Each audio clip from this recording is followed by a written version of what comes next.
오늘 제목은 하다하다 무당까지 찾아간 사울. 하다하다 무당까지 찾아간 사울. 뭐 제목에서 보셔서 아시겠지만 오늘 28장의 주요 내용이 무당을 찾아간 사울의 망령된 행실이에요. 왜 무당을 찾아가게 되었냐면 블레셋 군대가 이스라엘을 침공하기 위해서 근처까지 오게 되었어요. 이것을 알게 된 사울이 너무 두려운 나머지 하나님께 구했지만 하나님은 응답도 없고, 그러자 두려움에 빠져서 신접한 여인을 찾아가게 되는 것이죠. 정말 갈 때까지 간 모양새입니다.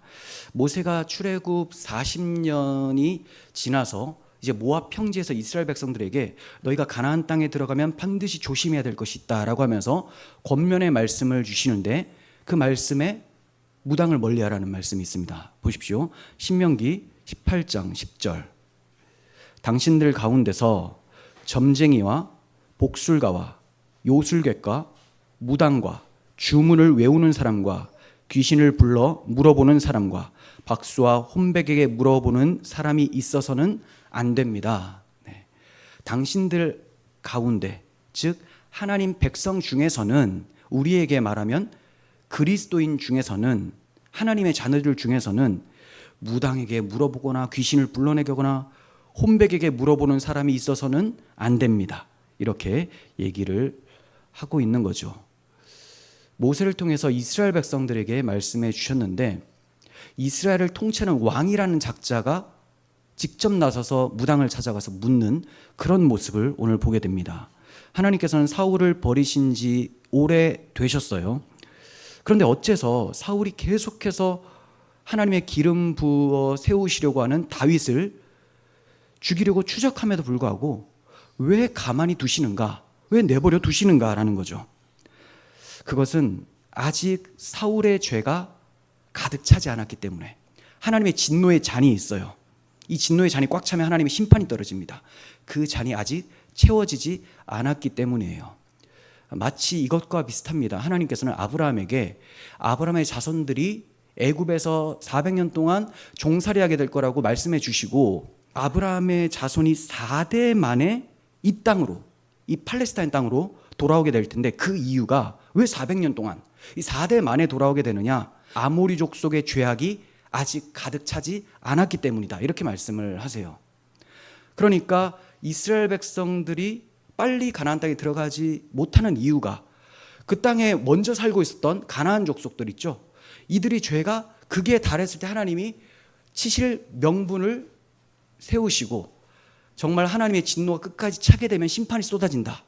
그래서 이스라엘 백성들을 그곳에서 끌어내셔서, 애굽에서 끌어내셔서 저들을 심판하는 도구로 들어가게 하시는 거예요. 그래서 하나님께서 이스라엘 백성들에게 한 사람도 빠지지 말고 진멸하라라고 하신 것은, 저들의 죄악이 그렇게 찼기 때문에 하나님의 정당한 공의로운 심판이 떨어진다라는 것을 보여주시는 것이죠.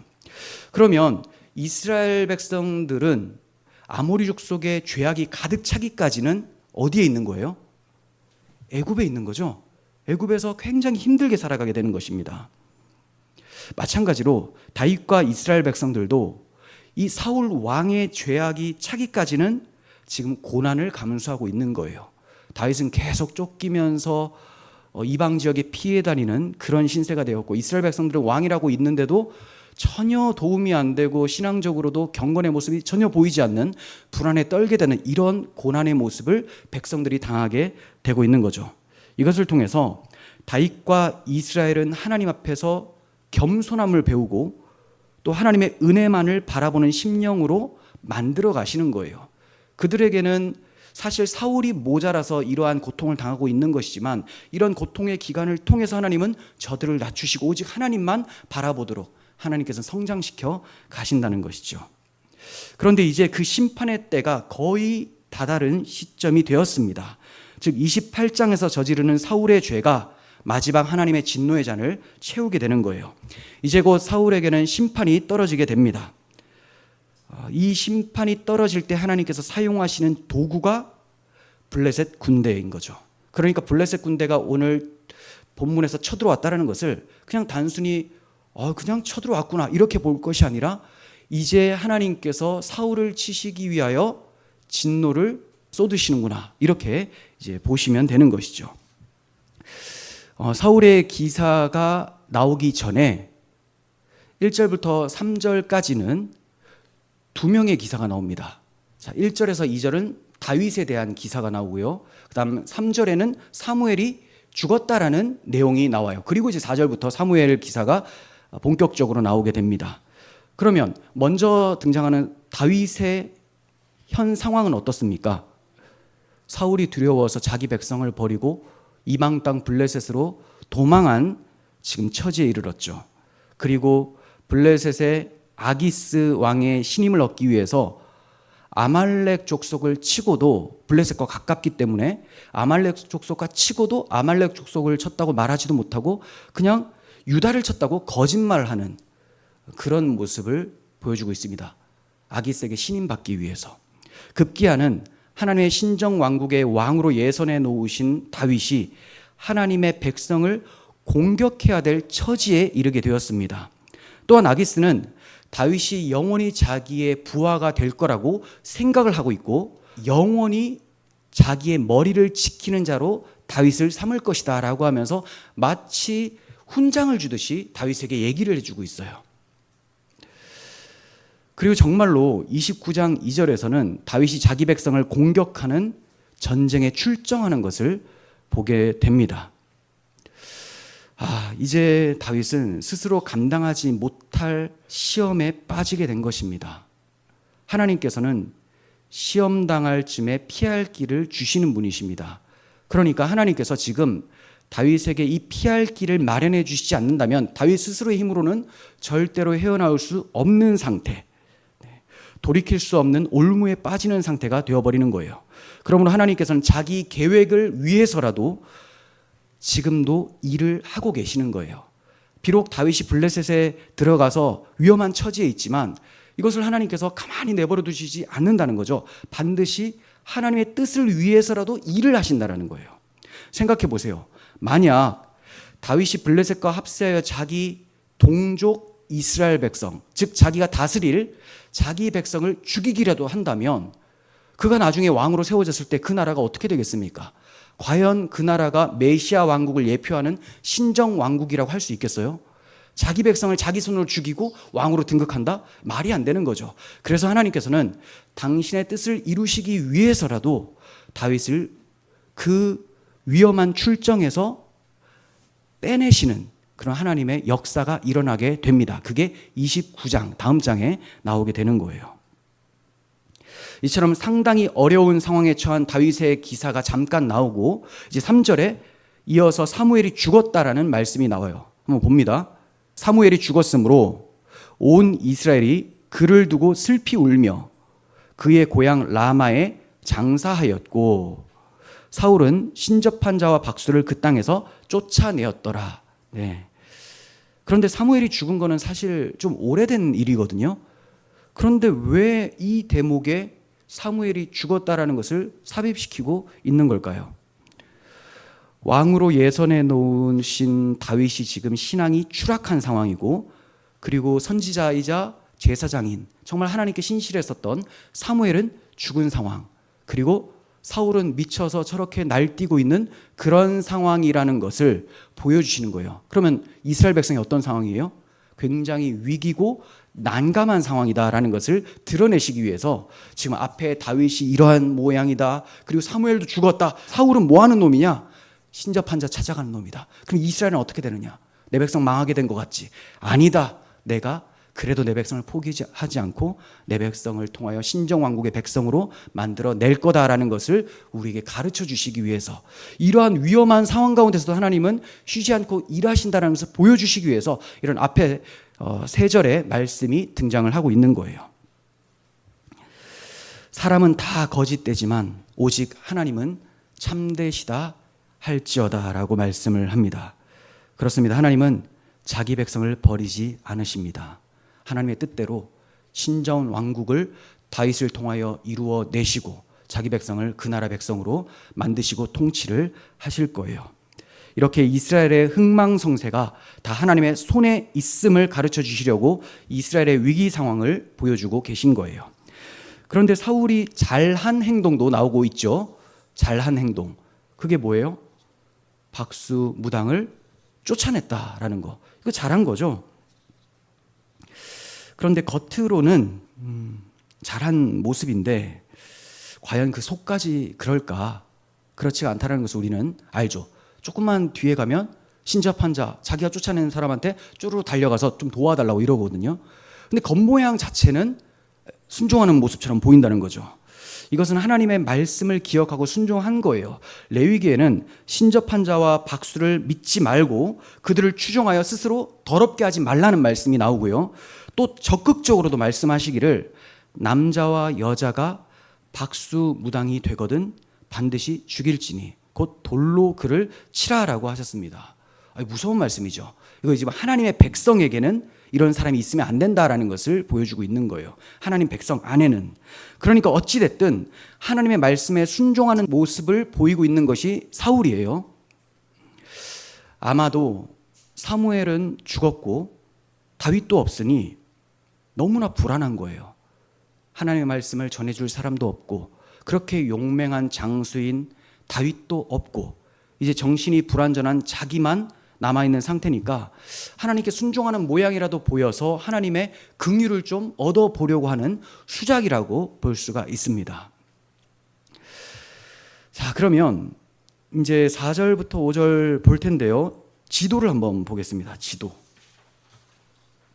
자, 지도 보시면서 말씀을 들어주세요.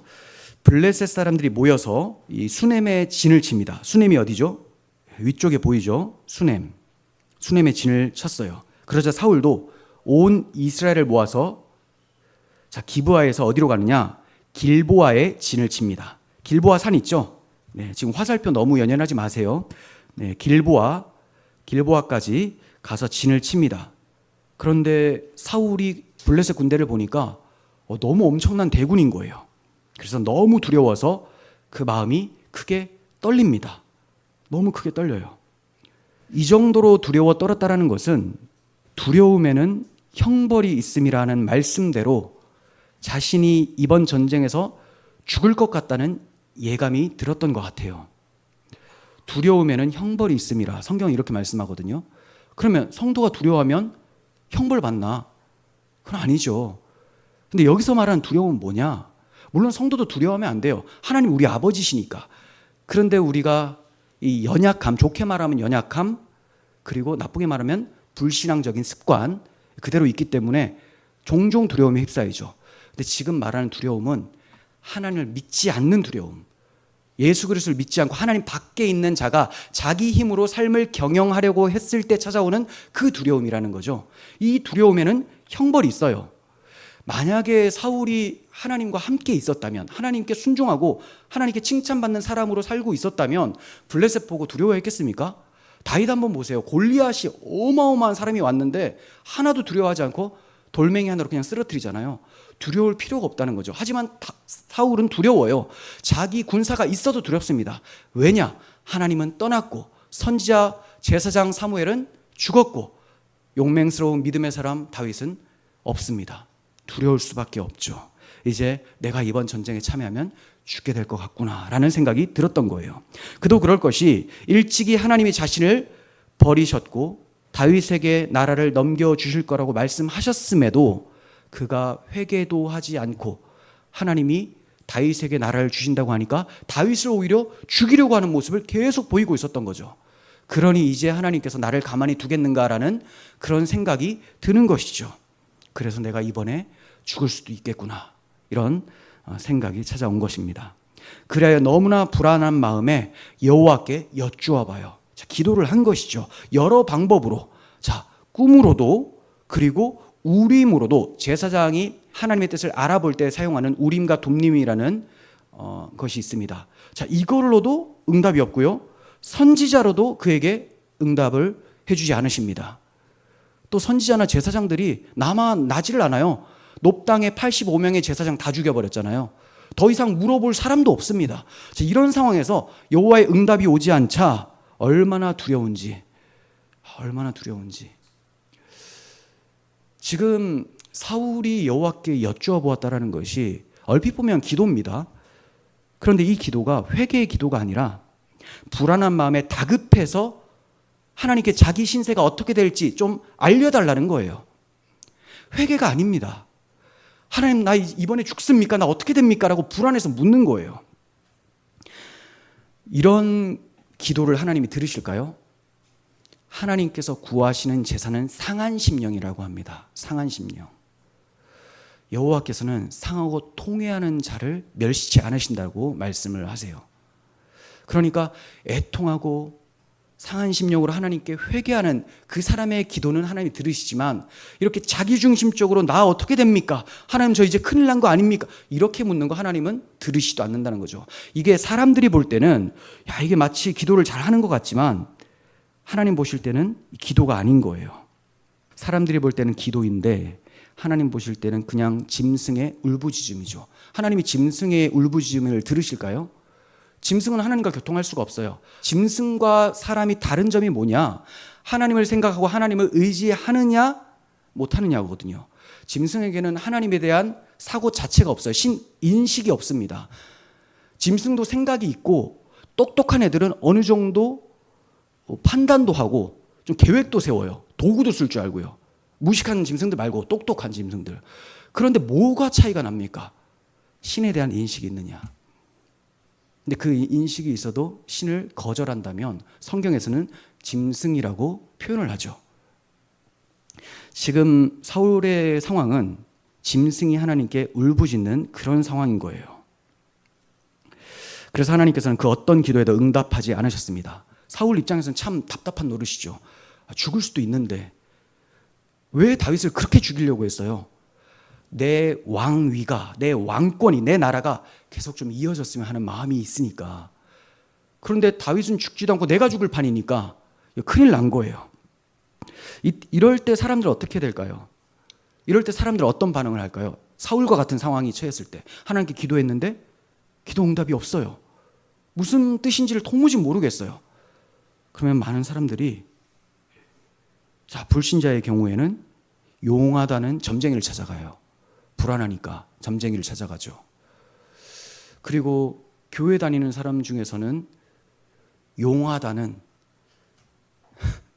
예언 기도하는 사람을 찾아갑니다. 기도에 능력이 있다는 사람. 그래서 무슨 소리라도 한번 들어보려고 찾아가게 돼요. 이 점에 대해서 이따가 또 자세하게 말씀을 드릴게요. 사울도 너무 답답해서 자기가 쫓아낸 신접한 여인 무당을 찾아가게 됩니다. 하나님이 싫어하는 짓만 골라서 하던 사울은 이제 최정점에 이르는 죄로 인해서 이번 블레셋과의 전쟁에서 죽게 돼요. 그의 죽음은 하나님의 심판이었습니다. 역대상 10장 13절 14절 봅니다. 사울이 죽은 것은 여호와께 범죄하였기 때문이라. 자, 어떤 범죄냐? 세 가지입니다. 첫 번째, 그가 여호와의 말씀을 지키지 아니하고, 예전에 하나님께서는 아말렉 족속을 완전히 진멸하라라고 하셨죠. 근데 그 말씀에 순종하지 않았어요. 두 번째, 신접한 자에게 가르치기를 청하고, 오늘 본문의 죄죠. 세 번째, 여호와께 묻지 아니하였으므로. 오늘 여호와께 물었잖아요, 오늘 본문에서. 근데 제가 아까 뭐라고 했습니까? 이건 물은 게 아니고 짐승의 울부짖음이다. 하나님 앞에서는 이거 기도한 게 아니라고 하나님이 판단하신 거예요.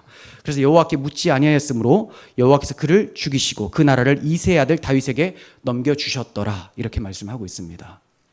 그러니까 순종해야 될 것, 그리고 무당 찾고 사사롭게 하나님의 뜻을 구하는 짓 하지 말라는 것, 그리고 하나님께 기도하며 늘 하나님의 뜻을 구하는 삶을 살아야 된다는 것을 말씀을 하고 있는 거예요. 우리 자신이 어떤지를 한번 돌아보시길 바랍니다. 사울은 우리에게 반면교사가 되어주고 있는 거죠. 자, 이렇게 타락한 사울은 불안하니까, 두려우니까 신하들에게 나를 위하여 신접한 여인을 찾아달라고 얘기를 해요. 내가 그리로 가서 그에게 물어보겠다. 나를 위하여 신접한 여인을 좀 찾아달라. 뭐 하나님 나라를 위하여, 내 백성을 위하여도 아니에요.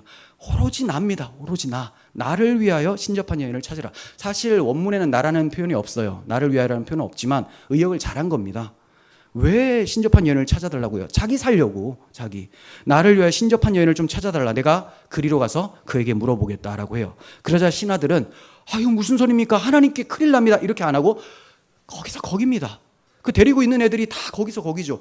자기 말 거역하거나 자기랑 생각이 다른 사람 다 쫓아내고 다 죽이는데 비슷한 애들만 남겨놨으니까 뭐라고 해요? 신접한 여인이 엔돌에 있습니다. 이렇게 찾아가라는 거예요. 이게 진짜 뭐 하는 짓입니까? 한번 다시 지도 보겠습니다. 다시 지도 보시면 이 엔돌이 어디 있어요? 수넴 위에 있죠. 그런데 블레셋이 어디에 진쳤다고 해요? 수넴에 진을 쳤어요. 근데 지금 길보아산 쪽에서 엔돌로 가려면 굉장히 위험하죠. 위험을 무릅쓰고 엔돌로 가서 물어보겠다라는 거예요. 정신이 완전 나갔죠. 그리고 물어볼 대상이 믿음직한 사람도 아니에요. 무당이에요, 무당. 하나님의 백성, 그의 왕이 무당에게 가서 죽음을 각오하고 몰래 찾아가서 이렇게 물어본다? 이 정도로 어리석어지는 이유가 뭡니까? 하나님이 그를 버리시니 성령이 그에게 통치할 수 있는 지혜를 주셨음에도 하나님이 떠나버리시니 이제 악령이 들어오니까 정신을 못 차리는 거예요. 하나님께 버림받은 사람의 모습이 이렇게 비참합니다. 사울이 다른 옷을 입고 변장을 해서 두 사람과 함께 신접한 여인을 찾아가요. 이런 짓이 떳떳하지 못하다는 것은 사울이 너무나 잘 알아요. 자기가 얼마 전까지 이 무당들을 다 쫓아냈는데, 그리고 하나님께서 이것을 율법에서 금하신다라는 것을 알고 있기 때문에 떳떳하지 못해요. 누가 본다면 이거 저놈 자기가 쫓아내놓고 자기가 찾으러 가네 하면 왕의 권위가 서겠습니까? 물론 이 신하들은 괜찮아요. 거기서 거기니까 똑같은 애들끼리 모인 거예요. 그러니까 괜찮아요. 같이 대동해서 갑니다. 자, 언제 가느냐? 밤에 그 여인에게 이르르게 돼요. 밤에. 뭔가 조짐이 이상하죠. 그리고 또 밤에 안 찾아가고 환한 대낮에 찾아가면 사울이라는 걸 다 알게 되니까 몰래 아주 그냥 바퀴벌레 마냥 이렇게 기어 들어갑니다. 그래서 사울이 부탁을 해요. 또 말해요. 나를 위하여 신접한 술법으로 내가 내게 말하는 사람을 좀 불러달라. 그러자 여인이 어째서 그런 부탁을 하냐. 사울 왕이 무당들을 이 땅에서 다 쫓아낸 일을 당신은 알면서도 나 죽으라고 이런 위험한 부탁을 하냐라고 얘기를 해요. 이거 들었으면 사울이 지금 양심이 찔려야 되잖아요. 내 정신 좀 봐 하면서 이제 정신 차려야 되는데 뭐라고 합니까? 여호와의 이름으로 맹세하여 그 여인이 이런 일을 한 것으로 어떤 처벌도 받지 않게 될 거라고 안심시켜 줍니다. 그러니까 말 좀 해달라. 누구의 이름으로? 여호와의 이름으로 맹세를 해요. 신접한 여인에게 구하는데 이거 걸리면 죽어요라고 했더니 걱정하지 마라. 여호와의 살아계심을 두고 내가 맹세하노니 너는 죽지 않는다. 이게 참 본래 하나님이 안중에도 없었던 육신에 속한 자였기 때문에 이렇게 말을 하기도 하지만 다급한 상황이다 보니까 죽은 자를 불러 올리는 죄가 있음에도 여기에다가 여호와 이름을 망령되게 일컫는 제3계명까지 범하게 되는 거죠. 죄에 계속 죄를 더하고 있는, 그러니 하나님의 진노의 잔이 막 차가는 거죠. 자신을 벌하지 않겠다는 사울의 맹세까지 들은 여인은 그제야 자신이 누구를 불러주면 되겠냐고 얘기를 합니다. 그러자 사울은 사무엘을 좀 불러달라고 해요. 그 여인이 불러 올리는데 이 불러 올려진 사람을 딱 봤는데 모습이 사무엘 같은 거예요. 그리고 자기에게 이런 부탁을 한 사람이 사무엘과 깊은 관련이 있는 사람이라고 생각이 되면서 그러고 보니까 당신 사울이네요 하면서 어째서 나에게 이런 명령을 내려서 나를 죽게 만드냐 하면서 막 놀라서 탄식하며 얘기를 합니다. 그러자 사울이 뭐라고 해요? 두려워하지 말라. 이건 무슨 여기서 두려워하지 말라. 그건 됐고 두려워하지 말고 뭐 봤어? 뭐가 보여? 이거 말하는 거예요. 이에 여인이 유령이 땅에서 올라오는 것을 봤다고 얘기를 해요. 땅에서 유령이 싹 올라왔다. 그런데 그 모양이 어떤지 물어보니까 한 노인이 올라오는데 어떤 겉옷을 입고 있다는 거예요. 보통 겉옷은 선지자나 제사장들이 입는 겉옷을 얘기를 해요. 사무엘이 이 얘기를 딱 들으니까 한 노인인데 겉옷을 입고 있다? 그러면 제사장이자 선지자인 사무엘이겠구나 하면서 깜짝 놀라서 얼굴이 땅바닥에 닿을 정도로 그냥 절을 하면서 난리가 납니다. 네. 사무엘은, 이게 올라온 사무엘, 네. 이상하죠. 이게 사무엘인가 아닌가? 이따 말씀드릴게요. 이게 올라온 사무엘은 사울에게 왜 가만히 있는 날 불러 올려서 성가시게 하냐고 엄청 뭐라고 해요. 웃기죠, 이것도. 이에 사울은 블레셋 사람들이 자신을 치려고 저렇게 모여 있는데 하나님께서는 자기를 버리셨고 내가 어떻게 구해도 응답도 없으시다. 그래서 내가 너무 다급한 나머지 신접한 여인에게 청해서 당신을 불러 올린 거라고 얘기를 합니다. 그러자 사무엘은 여호와께서 이미 당신을 떠나서 당신의 대적이 되셨는데 왜 나에게 묻냐고. 자기는 선지자고 하나님의 제사장인데 하나님이 너를 떠났는데 너의 대적이 됐는데 나를 불러 올리면 뭐하냐고 이렇게 얘기를 한 거죠. 하나님과 대적 관계 놓인 자들의 특징이 어떻습니까? 하나님에 대해서는 관심이 없어요. 자기 앞길에만 관심이 있는 모습입니다. 하나님을 떠난 자의 특징이에요. 이거 우리들 한번 생각해 보셔야 됩니다. 그냥 교회만 나와 있으면 이게 잘 신앙생활 하는 거라고 생각하시면 안 되고 실제 생활 속에서 하나님이 안중에 있느냐 없느냐 나만 생각하고 있느냐 이거 보셔야 된다는 거죠. 그러면 내 대적이 마귀냐 아니면 하나님이냐가 보여질 거예요. 자, 이렇게 왜 나한테 묻냐고 책망을 하고 나서 이제 사무엘로 보이는 자가 얘기를 합니다. 여호와께서 자신을 통하여 말씀하신 것, 곧 여호와께서 나라를 사울의 손에서 빼앗아서 사울의 이웃 다윗에게 주시는 것을 그대로 행하셨다. 이렇게 말씀을 전해요. 손에서 빼앗아서 다윗에게 주실 것을 행하셨다. 지금 일을 하고 계신다라는 거죠. 그리고 왕자를 빼앗기는 일이 왜 일어나게 되는지, 그리고 왜 블레셋이 공격에 왔는지에 대해서도 설명해 줍니다. 자, 이는 곧 여호와께서 일찍이 아말렉 족속을 없애버리라고 사울에게 명령하셨으나 사울이 순종하지 않았기 때문이라고 18절에서 말씀을 하고 있어요. 이제 여호와께서 사울과 이스라엘 군대를 모두 블레셋 손에 넘기셔서 내일이면 사울과 그의 아들들이 지금 말하고 있는 사무엘 자신과 함께 있을 거라고. 이게 어디 있게 된다는 거예요? 무덤에 있게 된다. 저승에 있게 된다. 이 얘기하는 거죠. 다 죽는다는 겁니다. 이런 거 보면 순종이 얼마나 중요한지 보게 되죠. 아말렉을 진멸하라고 한 것을 사울이 순종하지 않았습니다. 하나도 순종하지 않았습니까? 아니면 거의 다 순종했는데 약간만 순종 안 했습니까? 약간만 순종 안 했죠. 근데 하나님은 어떻게 보세요? 완전히 순종 안 한 걸로 보는 거예요. 온전한 순종이 아니면 순종이 아닌 거예요. 그러니 불순종이 얼마나 위험한지를 우리는 보게 됩니다. 여기서 알아볼 것은 저 말하는 자가 진짜 사무엘인가 아닌가라는 거죠. 여러분 어떻게 생각하세요? 이거 진짜 사무엘일까요? 아니면 유령일까요? 그냥 어떤 거짓 영일까요? 이게 좀 헷갈리죠. 왜냐하면 이게 말하는 내용 보니까 다 맞는 거예요. 그렇죠? 근데 좀 이상한 게 있어요.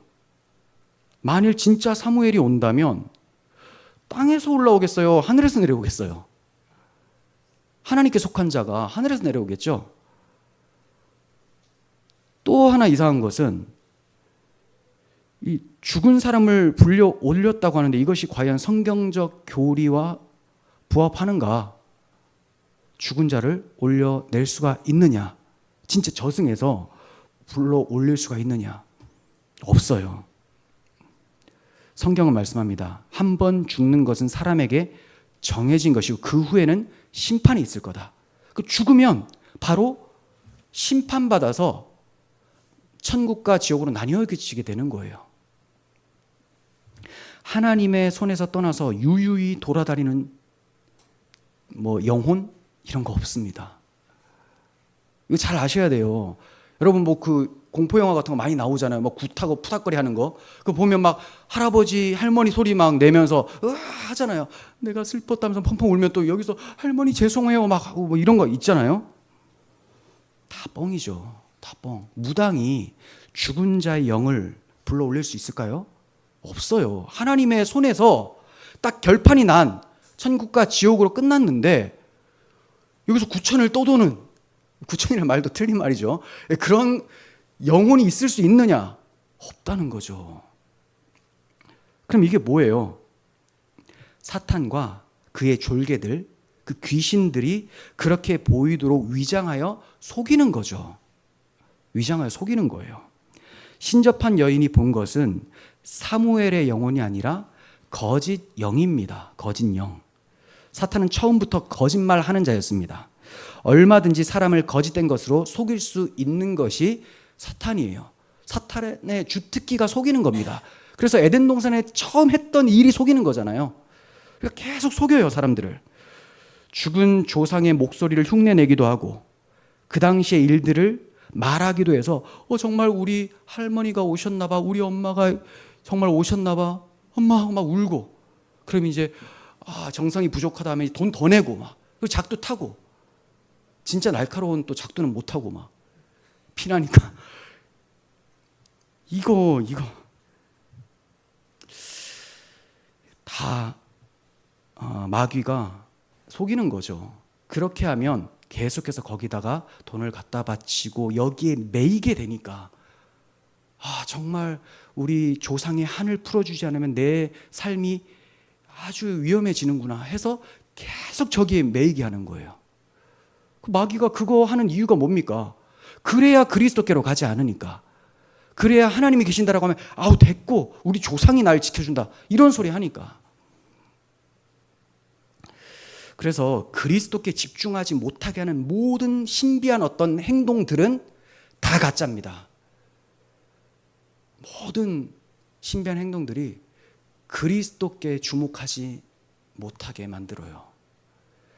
기독교가 신비적인 현상이 나타날 수는 있습니다. 하지만 신비주의가 되어서 그걸 쫓아가도록 만드는 것, 그래서 계속해서 뭘 좀 보여달라, 뭘 좀 듣게 해달라, 이거 다 사기꾼들이라는 거죠. 사무엘로 위장한 이 유령이 한 말이 다 맞는 말이라서 우리를 혼란케 합니다. 사무엘이 살아있을 때 다 말했던 말이었고요. 또 내일이면 길보아 산에서 전투를 했을 때 사울과 그의 아들들이 다 죽게 된다는 거, 이것도 맞는 말이거든요. 그러니까 이거 좀 이상하긴 하지만 그래도 사무엘 아닐까요? 이런 혼란스러움이 있을 텐데 그럴 필요가 없습니다. 하나님께서는 거짓말하는 영도 사용하실 수가 있어요. 자, 거짓 영, 사탄도 하나님이 하나님의 뜻대로 부리시기도 한다는 겁니다. 사탄은 자기 마음대로 하는 게 아니에요. 너 일로 와, 절로 들어가, 일로 가 하면 알아서 하는 거예요. 그냥 예를 들면 아합 왕에게 거짓으로 예언하는 선지자들이 참 많았습니다. 이 또한 하나님이 거짓 영을 허락하셔서 그렇게 된 거예요. 아합 왕이 아람과 전쟁을 해야 할지 말아야 할지를 물어보려고 400명의 선지자들을 데리고 와서 물어봤어요. 그랬더니 400명이 모두 왕이시여 싸우십시오, 승리합니다, 하나님께서 말씀을 하셨습니다, 이렇게 얘기를 합니다. 그러자 아합이 항상 자신에게 흉한 것만 말하는 참된 선지자 미가야에게도 물어봐요. 물론 자기가 묻고 싶어서 그런 건 아니고 사돈되는 여호사밧이 딴 사람도 한번 물어보라 해서 저 미가야가 있는데 저놈은 항상 나한테 나쁜 말만 한다, 물어보나 마나다, 이렇게 해요. 그래서 물어봅니다. 그랬더니 미가야가 하는 말씀을 봅니다. 열왕기상 22장 20절. 여호와께서 말씀하시기를 누가 아합을 꾀어 그를 길랄 라못에 올라가서 죽게 할고 하시니. 자, 이게 누구한테 하는 말이냐면 하나님께서 천상에서 천사들을 불러놓고 자, 이제 누가 가서 아합을 전투에서 죽게 만들 거냐, 자, 이렇게 물어봅니다. 그러자 하나는 이렇게 하겠다고 하고 또 하나는 저렇게 하겠다고 했는데 어디선가 한 영이 쑥 나와요. 한 영. 요 놈은 천사가 아닙니다. 마귀예요. 한 영이 탁 나와서 여호와 앞에 서서 말하되 내가 그를 꾀겠나이다. 여호와께서 그에게 이르시되 어떻게 하겠느냐? 이르되 내가 나가서 거짓말하는 영이 되어 그의 모든 선자들의 입에 있겠나이다. 여호와께서 너는 꾀겠고 또 이루리라. 나가서 그리 하라라고 하셨은즉. 네. 그러니까 마귀가 내가 아합 저놈에게 거짓 예언하도록 해서 죽게 만들겠습니다 라고 하니까 그래, 저놈 내가 심판하려고 했는데 너를 써서 심판하겠다 이렇게 하시는 거예요. 그러니까 마귀도 지 멋대로 할 수가 없습니다. 욥을 시험할 때도 하나님 앞에 나가서 저 욥을 제가 시험해도 될까요? 이렇게 물어보잖아요. 다 하나님의 손 아래에서 진행되어지는 거예요. 하나님은 당신의 뜻을 나타내시기 위해서 때에 따라 거짓 영을 사용하실 수도 있는 주권자세요. 이처럼 하나님께서는 무당을 찾아가 초혼을 한 사울에게 엄중한 심판을 선언하시기 위해서 사무엘의 모습을 한 거짓 영을 사용하신 거예요. 무당을 찾아가서 길흉 화복을 점치는 사울이나 오늘날 어떤 교인들이 하는 짓이나 사실 거깁니다. 우리나라는 샤머니즘이 강하죠. 그러한 문화권에서 살아온 이 한국 사람들이 교회를 나가니 이상한 모습을 이제 나타내기 시작을 하는데요. 자기는 기도를 한다고 해요. 그런데 그 기도의 내용을 들어보면 복 달라, 미래를 알려달라, 어떻게 하면 됩니까? 여기다 투자하면 됩니까? 내 아들이 어디 갑니까? 계속 이런 것만, 자기 중심적인 기도만 합니다. 어떤 이들은 기도의 능력이 많다고 소문난 사람을 찾아가서 기도를 받으면 장래의 어떤 문제들도 해결받을 수 있을 거라고 생각을 해요. 자, 여기 이상한 표현이 있죠. 어떤 기도의 능력이 많은 사람을 찾아가서 기도를 받으면 어디 가세요? 아주 신통한 목사님이 계신데 저분한테 가면 내 기도를 좀 받으려고. 기도를 받는다. 이 제일 이상한 말 같아요. 기도는 하는 거죠. 기도 받는 분은 누구예요? 하나님이시죠. 뭔 기도를 예언을 듣겠다라는 말이죠, 지금. 기도가 아니에요. 기도는 목사님 기도해 주세요 하면 예, 알겠습니다 하고 그냥 하나님께 기도를 하는 거죠. 근데 기도를 받는다? 기도라는 단어로 위장한 어떤 예언을 듣고자 한다는 거죠. 근데 그게 뭐냐? 다 자신의 길흉 화복 또는 원화소복. 그러니까 화는 멀리하고 재앙은 멀리 버려버리고 그리고 복은 불러들이는, 이거를 원해서 기도 받는다라는 소리 한다는 거예요. 복을 불러들이고 화를 면하게 해준다며 예언 기도하는 사람들을 추종하는 사람들, 교회 안에 엄청 많습니다. 물론 무당 찾아가는 사람은 드물겠죠. 뭐 있긴 하다고 해요. 그건 완전 기독교인이 아니고, 예. 전부로 가는 사람이 상당히 많다고요. 저는 지금까지 본 적이 없는데 어떤 목회자의 말을 들어보면 많다고 하니까 이해가 안 가요, 사실. 그럴 거면 왜 하나님을 믿는지. 근데 그런 사람들이 많다고요. 근데 지금 조금 고급져 보이는 사람들은 무당을 찾아가는 것이 아니라 기독교 안에 양복 입은 무당을 찾아가거든요. 그러니까 이게 양복 입은 무당이니까 무당 모습이 아니에요. 색동옷이 아니라는 거죠. 그래서 그래도 목사고 어떤 장로고 권사님이고 신통한 선지자구나. 그게 바로 기독교 무당입니다. 그냥 명칭만 목사고 권사고 장로면 다 기독교인, 그게 아니에요. 목사도 지옥 갈 수 있고 권사도 지옥 갈 수 있고, 누구만 지옥 안 가냐? 성도만 지옥 안 가요. 근데 사람들이 성도라는 단어는 제일 밑바닥에 두고 장로님인지 몰라가지고 성도님 하면 기분 나빠가지고 내가 지금 장로인데, 이거 뭐예요 이게? 성도, 거룩한 무리 얼마나 좋아요. 그리스도의 피값으로 거룩해진 무리. 근데 장로는 뭐예요? 그냥 직급이잖아요. 직분. 교회에서 무슨 일을 하느냐. 근데 이거에 그냥 혈안이 돼서 자기 무시한다고. 그렇습니다. 성경에서 예언이란 하나님께서 하시는 일을 선포하는 것이지 자신의 길흉화복을 맞추거나 원화소복을 위한 것이 아니에요. 하나님이 하실 일에 대해서 선포하는 겁니다.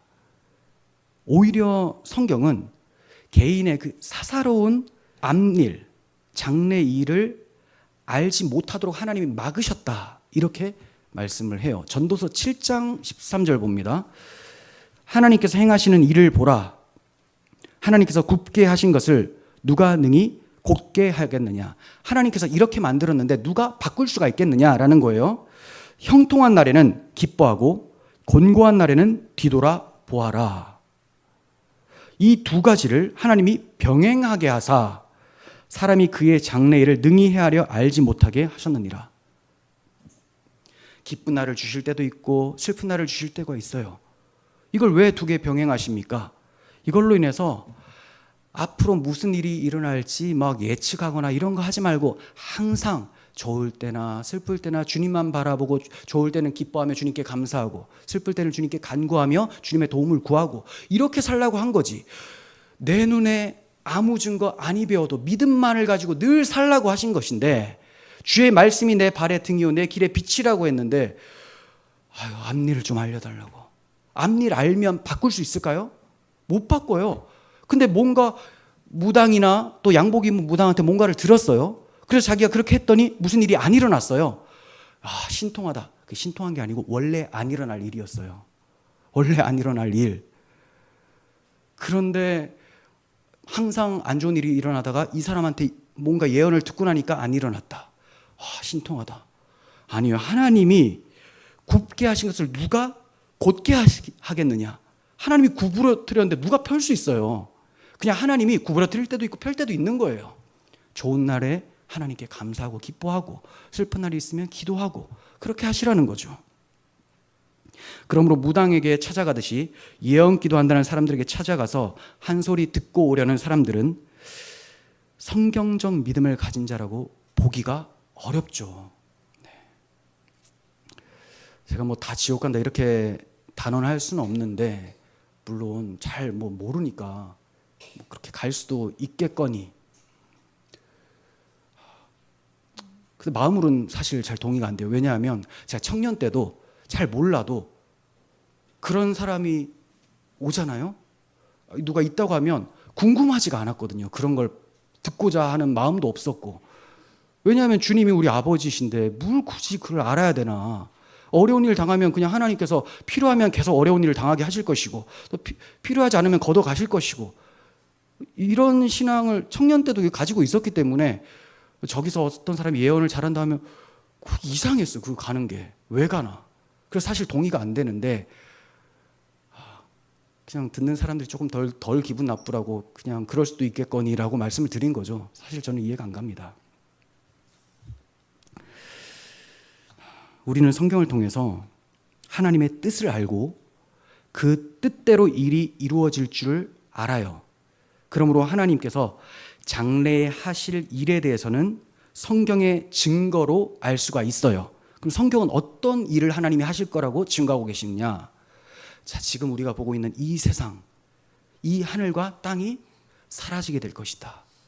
그리고 새롭게 변화되어서 재창조가 일어나게 될 것이다 라고 성경은 말씀하고 있죠. 이건 우리가 아직 보지도 못했지만 하나님 말씀이 증가하고 있기 때문에 믿음으로 그것을 본 것처럼 생각하고 여기며 살아갑니다.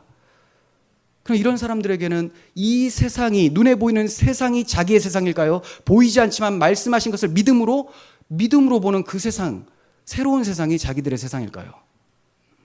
이 사람들은 다 믿음을 따라 죽었으며 약속한 것을 받지 못하였을 때 멀리서 보고 환영하였고, 또 땅에서는 외국인과 나그네임을 증언하였으니 이것은 자기들이 본향 찾는 자들임을 나타냄이라.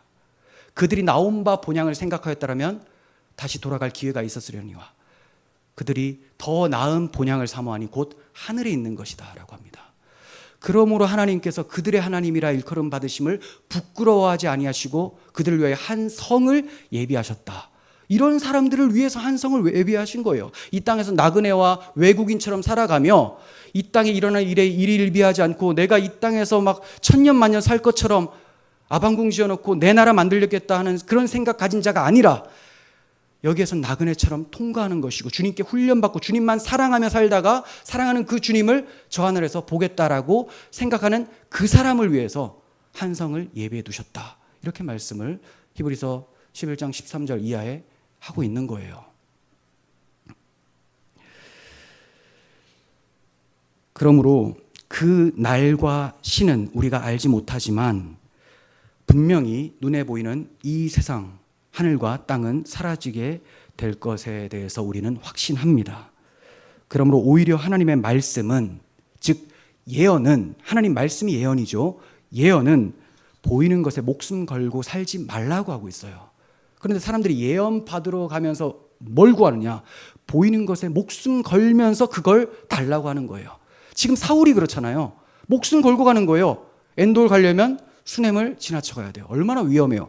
목숨 걸고 자기 안위를 위해서, 이 세상의 영광을 위해서 그렇게 무당을 찾아가는 거죠. 오늘날에도 이러한 교인들이 얼마나 많습니까? 구약의 예언은 메시아께서 오실 것이고 그 메시아가 어떤 분이시고 무슨 일을 이루실지에 대해서 예언하신 거죠. 신약의 예언은 구약에 예언된 메시아가 바로 예수 그리스도시다. 그분이 십자가에서 이 모든 예언을 성취하셨다. 이것을 예언하고 있죠. 그리고 부활 승천하신 그리스도께서 다시 오실 것과 오셔서 이루실 하나님 나라에 대해서 예언해 주고 있는 것이 신약 성경이에요. 그러므로 구약 성경과 신약 성경, 한마디로 성경 모든 예언은 다 예수 그리스도와 그분이 이루신 일에 대한 내용, 그리스도를 가리키고 있다는 거죠. 성경은 개인의 기룡화복을 알려주지도 않고요, 또 알려고 하지도 말라고 말씀하고 있는 거예요. 이제 우리는 사울 왕 당시처럼 꿈이나 우림이나 선지자들 통해서 말씀을 듣는 게 아닙니다. 히브리서 기자가 말씀을 하죠. 옛적에 선지자들을 통하여 여러 부분과 여러 모양으로 말씀하셨던 하나님이 이 모든 날 마지막에는 아들을 통하여 우리에게 말씀하셨으니 이 아들을 만유의 상속자로 세우시고 또 그로 말미암아 모든 세계를 지으셨느니라 라고 말씀을 합니다. 이 모든 날 마지막에는 아들을 통하여 말씀하셨다. 이 모든 날 마지막이 언제입니까? 이 아들이 오신 때부터, 초림부터 다시 오시는 때까지, 이때가 마지막 기간이에요. 지금 마지막 날을 사는 거예요. 마지막 날. 그래서 예수님이 오셔서 하나님께서 그 아들을 통하여 말씀을 전하시죠. 아들을 통하여. 그리고 그 아들이 말씀을 선포하시고 말씀대로 십자가에서 죽으심으로 구속을 성취하십니다. 죽으신 그분이 3일 후에 부활하셔서 하늘로 올라가시면서 성령을 보내주신다고 약속해 주셨어요. 약속대로 성령께서 오셔서 교회 가운데 임재하십니다. 그래서 구원의 복음을 그리스도께서 이루신 그 구속의 성취를 적용해 주시죠. 그래서 이 적용받은 성도들을, 사도들이 하나님의 영의 영감으로 성경을 쓰기 시작을 해요. 성경을. 그래서 성경이 완성이 돼요. 시간이 많이 지나서 이제 사도 요한이 마지막 사도거든요. 끝까지 살아있다가 죽어요. 자, 이 사람이 계시록을 완성하고 성경이 완성이 됩니다. 계시가 종결되는 거예요. 그럼 그 성경의 내용이 뭐라고 했어요? 아들에 관하여 말씀하는 거라고 했죠. 자, 마지막 날에는 아들을 통하여서 말씀을 하셨는데 그 아들이 죽으시니 부활하셔서 성령을 통하여 또 말씀하시고 성령이 임한 자들이 성경을 기록해서 그 아들이 행하신 일, 말씀하셨던 모든 것들을 기록해 놓으셨어요. 그래서 그 성경이 우리에게 있어요. 그러면 지금 우리가 무엇을 통하여 아들의 음성을 듣습니까? 당연히 성경을 통해서 아들의 음성을 듣죠. 성경이 완전한 계시라는 것을 부인하는 자는 정통 교단이 없어요. 성경이 유일한 계시이며 완성된 계시입니다. 그렇지 않으면 이게 부족한 계시가 되잖아요. 그러면 그 어떤 자도 참된 하나님의 뜻을 알 수가 없고 구원에 이를 수가 없게 되죠. 이게 부족한데, 이게 불안한데 이거 어떻게 이걸 믿습니까? 하나님은 구원에 이를 수 있는 완전한 계시를 주셨어요. 그렇다고 이 성경이 하나님의 모든 걸 담고 있는 건 아니에요. 어떻게 문자가 모든 걸 하나님을 닮을 수 있겠습니까? 다만 이 피조물이, 죄인이 하나님 앞에 구원받아 하나님 앞에 나아가고 하나님 앞에서 살아갈 수 있는 그러한 방식이 어떤 것인지에 대해서는 다 계시가 되어 있다라는 거죠. 그래서 우리는 성경을 완성된 계시로 믿어요. 그래서 하나님의 말씀을 읽고 묵상하는 그 자가 아들의 음성을 듣나니, 아들의 음성을 듣고 살아가는 것이죠. 이런 자가 참된 예언을 받는 거예요. 그러니 무당에게 가서 무슨 참된 예언을 받을 수가 있겠습니까? 사울이 무슨 소리를 들어요? 물론 이제 하나님께서 거짓 영도 사용하셔서 사울의 심판을 선고하셨죠. 하지만 사울에게 무슨 복된 소식이나 복음에 대해서, 언약에 대해서 말씀하시지는 않으셨어요. 그와 아무 상관이 없으니까. 오늘날에도 뭐 무당을 찾아가거나 양복 입은 무당을 찾아가거나 그런 사람들에게 하나님께서 무슨 말씀하시겠습니까? 그 사람들을 통해서 뭐가 전해지겠습니까? 그들이 성경을 가지고 말씀하지 않으니까. 성경으로 얘기할 것 같으면 집에서 성경을 읽으면 되겠죠.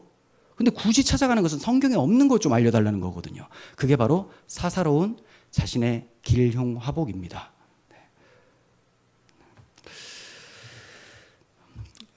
자, 사울이 사무엘의 모습을 한 유령의 말을 듣고 너무 놀라서 기진하여 엎드려집니다. 물론 그 말씀이 너무 무섭고 엄중해서 기진하여 엎드려진 것도 있지만 또 하루 밤낮을 음식을 먹지 못했기 때문이라고도 해요. 그러니까 아마도 무당에게 가서 응답받기 위해 금식을 했던 모양이에요. 무당에게 응답받기 위해서 금식까지. 초혼을 하여 무슨 응답을 받으려고 식음을 전폐한 건지 참 이해가 안 갑니다. 이때 신접한 여인이 사울이 심히 고통당하는 것을 보고 안쓰러워하면서 음식을 청합니다. 그러자 사울이 음식 안 먹겠다, 거절해요. 그러자 이제 이 신접한 여인하고 신하들까지 너무 간청하면서 조금이라도 드세요 이렇게 얘기를 합니다. 못 이기는 척 이제 먹어요. 참 이런 걸 보면 이 신접한 여인하고 사울이 참 각별하고 애틋하다. 이스라엘의 왕은 자기 백성과 또 하나님과 각별해야 되는데 무당하고 각별해져 버렸죠. 그러므로 사울은 이스라엘의 왕이 아니죠. 무늬만 왕입니다. 사람이 세운 왕이지 하나님이 기뻐하셔서 세우신 왕은 아닌 겁니다. 이렇게 사울과 신하들이 그 여인이 장만한 음식을 먹고 이제 일어나서 그 밤에 갑니다. 25절에 나오죠. 그 밤에 갔다. 어디로 갔을까요?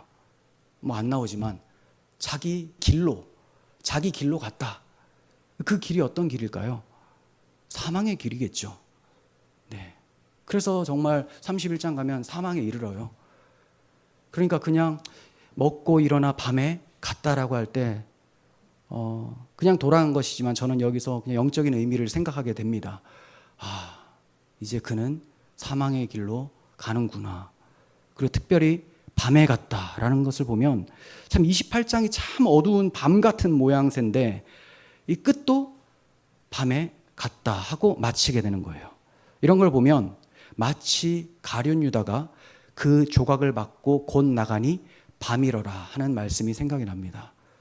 그러니 유다의 마지막 모습과 사울의 마지막 모습이 너무나 비슷하죠. 유다는 그리스도를 팔아버린 그 죄책감으로 인해서 스스로 목매어 자살을 하죠. 회개하면 되잖아요. 회개. 자기만 배신했습니까? 베드로도 배신하고 다 배신하는데. 근데 회개를 왜 안 해요? 저 메시아에게 내가 용서를 구할 것이 아니다. 이게 무슨 말이냐면 저 사람이 자기를 구속할 메시아라고 믿지 않는 거예요. 끝까지 자기 의를 믿는 거예요. 내가 죽어서라도 내 죄값을 내가 갚으면 되겠지. 이런 겁니다. 하나님의 은혜로 들어가려고 하는 생각이 전혀 없어요. 사울 왕도 마찬가지죠. 블레셋과의 전투에서 상처를 입었어요. 근데 정말 블레셋 사람이 죽이느냐? 그게 아니에요.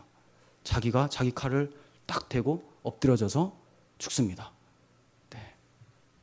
그래서 뭐 자살하면 안 된다, 뭐 지옥 간다 이런 말은 이제 이런 성경에서 자살하는 사람들의 이 용례를 살펴보니 불신자들이 많았기 때문에, 많았다기보단 다 죄다 불신자였기 때문에 그렇게 이제 결론을 내리지만, 저는 이제 뭐 여기서 뭐 그걸 논할 건 아니지만 절대 해서는 안 된다, 이 정도까지만 말씀을 드리면 될 것 같아요. 네. 해서는 안 된다. 왜냐하면 우리가 지옥 가는 것보다 더 중요한 것이 하나님의 뜻이거든요. 거기에 초점 둬야지 내가 어디에 가냐 이거 뭘 계속 물어봐요. 이게 사울이 묻는 거거든요. 저 어디로 가나요? 저 어떻게 되나요? 그럼 그 지옥에 안 간다고 하면 하려고, 지옥에 간다고 하면 안 하려고, 술 마시면 되나요 안 되나요? 되나요 안 되나요? 이게 뭘 묻는 거예요? 먹으면 병 걸리나 안 걸리나 이 말입니까? 아니면 지옥 가나 안 가나 이 말입니까? 아니면 맞아 죽나요 안 맞아 죽나요 이런 뜻입니까? 그러니까 이게 다 자기 중심. 술 마시는 것이 되나요 안 되나요 했을 때 만약에 이게 하나님께서 그것을 기뻐하시나요 아니나요? 이렇게 물어보면 그건 올바른 질문이겠죠. 그럼 당연히 안 기뻐하시죠. 성경에 나오니까. 근데 뭐 되나요 안 되나요가 다 자기 중심적. 그러니까 자기 중심적 질문에는 그렇게 대답할 이유가 별로 없어요. 안 먹어도 죄예요. 안 먹어도. 그것 때문에 안 먹었으니까. 이걸 얘기하려고 지금 한 건 아닌데 지금 사울의 결말을 얘기하다가 이렇게 좀 빠졌어요. 네. 참 가룟 유다도 끝까지 회개치 않고 그리스도께 순종하지 않은 죄로 죽음을 당했습니다. 스스로 목숨을 끊었죠. 사울도 마찬가지예요. 여호와께 순종하지 않고 끝까지 회개하지 않으므로 스스로 목숨을 끊었습니다. 우리는 어떻습니까? 순종이 너무나 중요하다는 것을 오늘 봅니다. 우리는 과연 하나님 말씀을 어떻게 여기고 있는지, 내 상황이나 형편에 맞게 내가 판단해서 이 정도면 조금 불순종을 하나님께서 이해하실 거야.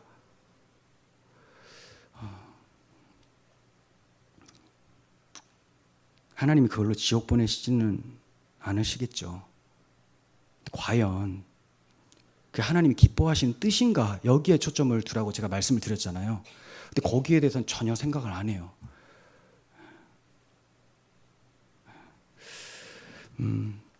우리는 요엘 선지자를 통해서 주신 하나님의 말씀, 회개 촉구를 가슴 깊이 새겨 들어야 됩니다.